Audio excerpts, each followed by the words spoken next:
Hi, you're welcome once again. Today I'm going to share with you people you should never work with. People you should never work with. Number one, don't work with unbelievers. People who do not believe in God. Don't work with them. Let me give an example. Second Kings chapter 7, verse 1. Elisha replied, "Listen to this message from the Lord. This is what the Lord says. By this time tomorrow, in the market of Samaria, 6 quarts of choice flour will cost only 1 piece of silver, and 12 quarts of barley grain will cost only one price of silver."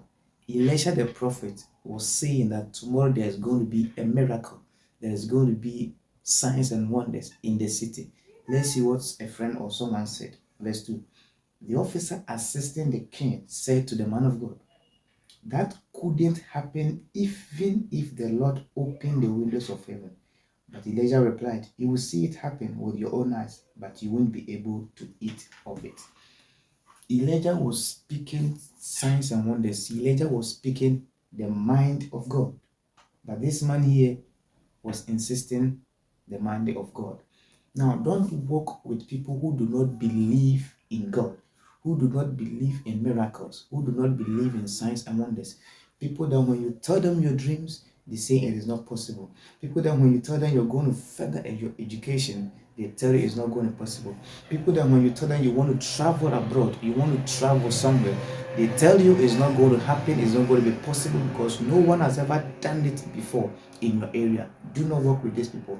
Work with people who always encourages you, people who tell you that you can make it, people who will see you, who will look into your eyes and tell you you can make it. There are people you have to work with them, not people who disbelieve you. This man did not believe in what the prophet was saying. We have people around us that even when we tell them our plans for tomorrow, they say it is not going to be possible. Oh, this thing you cannot do it. Oh, this thing you cannot make it. How can you travel? How can you do your masters? How can you go to the university? You don't have money in the family, blah blah blah blah. They always want to discourage you. Listen, don't work with these people. The more you work with them, the more you limit yourself, because your destiny is not in their hands. Your destiny is in the hand of God. So always listen to the mind of God and not the mind of man. So don't walk with people who do not believe in God, who do not believe in signs and wonders. That is number one. Number two, people you should not work with, or you should never work with, are people who always gives you bad idea, bad ideas, bad advice. 2 Samuel chapter 13. Now, David's son Absalom had a beautiful sister named Tamar, and Ammon, her half brother, fell desperately in love with her. Ammon became so obsessed with Tamar that he became ill. She was a virgin, and Ammon thought he could never have her. But Ammon had a very crafty friend. Listen to the word, a very crafty friend. His cousin Jonadab, he was son of David's brother Shema. Verse 4. One day, Jonadab said to Ammon, "What's the trouble? Why should the son of a king look so dejected morning after morning?" So Ammon told him, "I'm in love with Tamar, my brother Absalom's sister." "Well," Jonadab said, "I'll tell you what to do. Go back to bed and pretend you are ill. When your father comes to see you, ask him to let Tamar come to prepare some food for you. Tell him you will feel better if she prepares as you watch and feeds you with her own hands." A bad advice from a bad friend. He said, "I love my own sister. What should I do?" And the friend advised him that pretend you are sick. Go to your room, sit on your bed, ask your sister to bring you food. When she comes, ask your sister to feed you. As she's feeding you, do whatever you want to do with her. These are kinds of people you don't work with. People who always advise you wrongly. People that when you get money, the only thing that comes to your mind is like, let's go to the club. Let's go and buy beer. Let's go and do this. Let's go and catch these ladies. Let's go to do this. You see, all the times the advice are not something that will push you to your next level. It is not an advice that's going to push you to your next destiny. These are people you should never work with.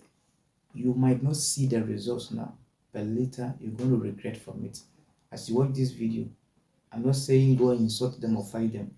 but make sure you give them a distance and advise them also. As you advise them, give them a distance. Don't work with them. If not, they're going to destroy your life. They can even tell you to kill your own mother. They can tell you to sleep with your own sister. It happened. They can tell you to do something that you have not even planned to do. These are people you should never work with. Number two, don't work with crafty friends.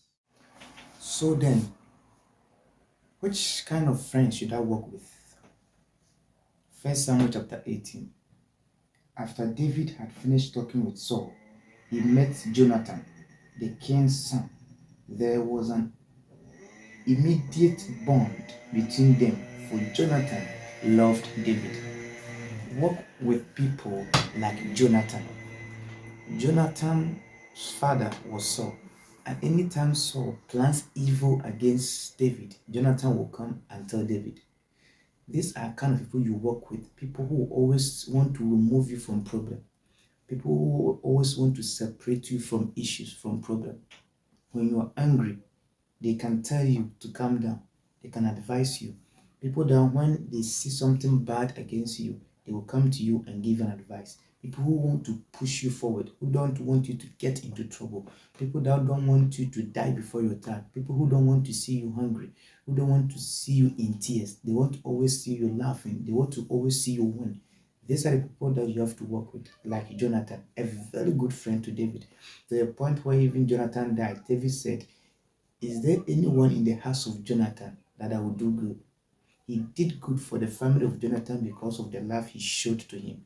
Work with people like Jonathan, and your life will never be the same. God bless you. And I want you to subscribe to the channel and be part of the family. Stay blessed.